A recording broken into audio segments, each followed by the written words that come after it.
Kevin LABADIE is a painter from Baltimore who recently retired after years of teaching at MICA, the Maryland Institute College of Art. Sprawl, his exhibition at the Noyes Museum of Art in Oceanville, New Jersey, will be up through September 27, 2015. I asked him if he considers this enormous piece to be a single work of art.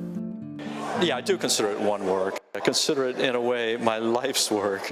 What started really as a lark. I just had some spare time and not a lot to do, and a little piece of wood, sitting at a breakfast table and saw an orange sitting there, and contrary to my better judgment, I decided I just sat and paint this.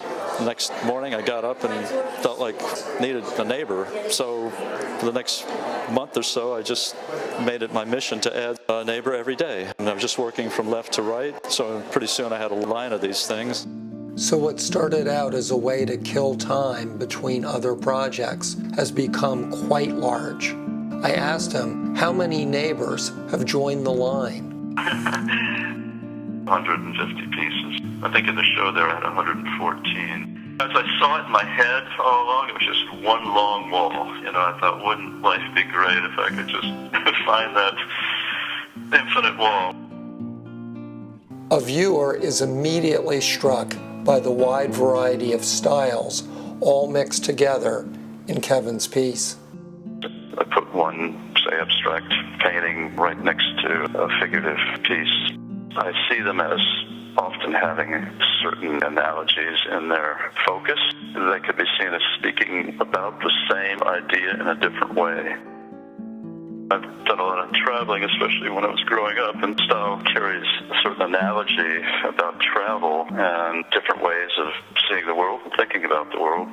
So I find myself using style to signify that idea, I guess.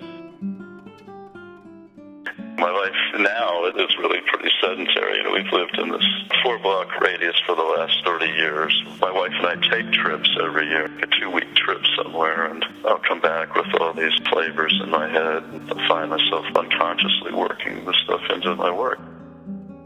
At an opening at the Noyes Museum, Kevin told me another reason for why he mixes styles.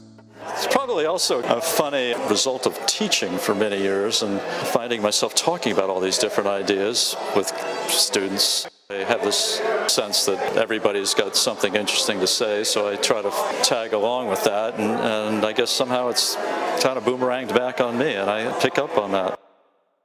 It gives me a great sense of joy when I sit and have a chance to spread it out in the studio sometimes, and I'll just get a sense of life out of it. I'll look at it and say, yeah, it kind of takes me back to a space and time 10 years ago, or it'll bring me up to the current time. And so I see it as stretching my life out that way, kind of like a diary, I guess. But it's not quite that, because I guess I approach it more as a comedy about, I don't know, the unexplained and inexplicable mysteries of life. At the end of a phone conversation, Kevin told me about his childhood and his dad's glamorous life. More than anything, this story helped me understand Sprawl, Kevin's amazing artwork. My father was in the Navy and a pilot, and he was also a bit of an artist. He was flying reconnaissance, and he would bring home these drawings that he did too in pastels. Our little apartment was filled with drawings of lions and the tigers in the jungle and sampans, all these sort of exotic images, because he was in Burma in that area, worked off of an aircraft carrier. I see these images around, and I just had this fantasy. Wanted to be a pilot like that, fly all over and see the world from different points of view. So I guess this is just my way of doing it from my own little house here.